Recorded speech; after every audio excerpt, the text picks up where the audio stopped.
Unang Manila Clasico ngayong All Filipino Cup mga ka-sports. Nag-dirty finger pa nga itong si Calvin Abueva dito daw kay Zanjo Marudo at muntik pa nga daw silang magpang-abot nito dahil hinamon nga daw siya dito sa dugout. May pag-asa pa kayang magbago itong si Abueva at ano kaya ang hakbang na gagawin dito ng PBA? Scottie Thompson, napahype pa nga at naging fanboy dahil sa ginawa nga ng Ginebra players kahit pa hindi pa din ito nakakapaglaro dahil hanggang ngayon nagpapagaling pa nga din ito sa injury. Yan ang topic natin sa video na ito mga ka-sports. Pero bago nga ang lahat, ngayon napapalapit na nga ang NBA playoffs mga ka-sports. Pwede kayong tumaya dito sa NBA, PBA at marami pang iba gamit ang link na nasa description box. Gamitin nyo lang ang promo code ko para makakuha kayo ng up to 6,000 sign up bonus kapag ginamit nyo ang promo code ko. Madali lang din mag-cash in at cash out using GCash. Saan pa kayo? Dito na kayo sa 1xBet. Bet responsibly. Sa opening quarter, 9 straight points nga agad ang nagawa ng Ginebra at ilang sunod na basket nga itong si Stanley Pringle. Kahit nga wala itong si Thompson, naging aggressive nga agad ang mga guards ng Ginebra at puro outside shooting nga ang ginagawa nila dito. Sa kabilang banda naman, may nagawa ngang end one itong si Gio Halalon sa isang fast break. Tapos si Mendoza off the bench may tres nga agad na nagawa. Bigla nga bumaliktad ang score sa isang iglap at ang Magnolia naman ang lumamang pagtapos ng first quarter. Binigyan kasi ng magandang depensa ng Magnolia ang kalaban nila at successful ang pag-pressure nila Gio Halalon at Barauca para makakuha nga sila ng ilang sunod na steals at stop para makuha nga nila ulit ang kalamangan dito sa Ginebra. Natapos nga ang first quarter sa score na 18-17 in favor of Magnolia Hotshots. Pagdating sa second quarter, nung pumasok naman itong si Anubere, siya naman ang naka-score ng 3 paggaling niya sa isang bench. Good opportunity nga ito sa kanya dahil nabigyan nga siya ng chance na makapaglaro nga sa game. Tapos sumabay pa nga itong si Stanley Pringle dahil nagpatuloy ang mainit na kamay niya outside the 3-point line. Dito, dahan-dahan na ulit nakakuha ang jeans ng rhythm nila at kailangan dito sa Mags.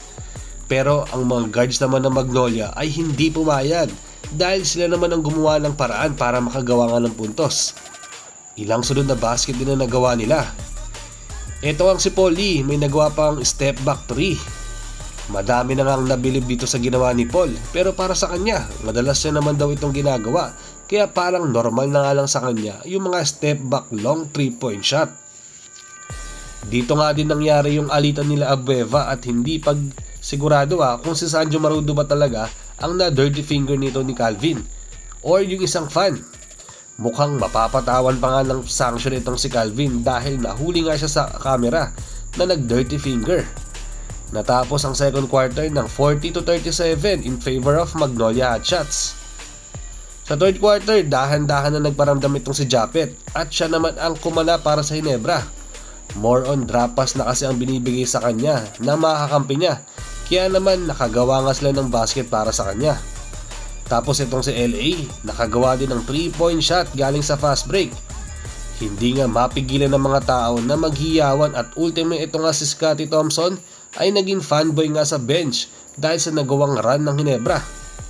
Dito nga, dahan-dahan na ginanahan ang crowd dahil sa nagawang basket ngayon ni Tenorio at napatimeout na nga lang itong si Coach Chito dahil nararamdaman niya na nai-involve na nga ang crowd sa laro. Umabot na nga sa double digit ang kalamangan ng Jeans sa larong ito dahil sa ilang sunod na basket. Tapos nung pull-up jumper nga ni Japet dito sa last 2 minutes, dalawang crucial jump shot na nga ang nagagawa niya dito para makalamang ang Ginebra ng 8 points. Tapos si Malonzo, may nagawa nga din na crucial block sa kabilang banda dahil sa butata niya dito nga kay Mark Barota at isa nga yun sa masasabi kong nagpapaliit talaga ng chance na makahabol ng Magnolia. Sinundan pa nga ito ng ilang 3-point shot ni Maverick Ahamnisi at yun na nga ang naging dagger 3 points para masabing panalo na ang Ginebra ngayong Manila Clasico. Napadila pa nga itong si Ahamnisi dahil sa 3 na nagawa niya para manalo nga ang Jeans kontra Magnolia. Tinanghal nga ang best player of the game itong si Japet sa game na ito dahil siguro sa clutch basket na nagawa niya last minute ang laro. Nakatala nga siya ng 16 points, 8 rebounds, at isa nga ito sa best game ni Japet ngayong conference dahil malaki ang na-contribute niya lalo na nga dito sa second half. Kahit pa hindi nga siya ramdam ng first half bumawi siya ng gusto dito kung saan patapos na nga ang laro. Pero yun nga talaga mga ka-sports, pag-usapan natin ulit yung dito nangyari nga dito kay Calvin mukha ngang mapapatawan ng gusto or mabibigyan ng sanction itong si Abueva dahil nakita nga siya sa camera na nagdo-dirty finger. Alam niyo naman na medyo mainit pa nga itong si Calvin last conference na kung saan nung kaganapan nga ng finals kung saan nasangkot nga siya sa isang gulo. Tapos ito sariwang sariwa pa nga, dirty finger naman, huling-huli nga sa camera.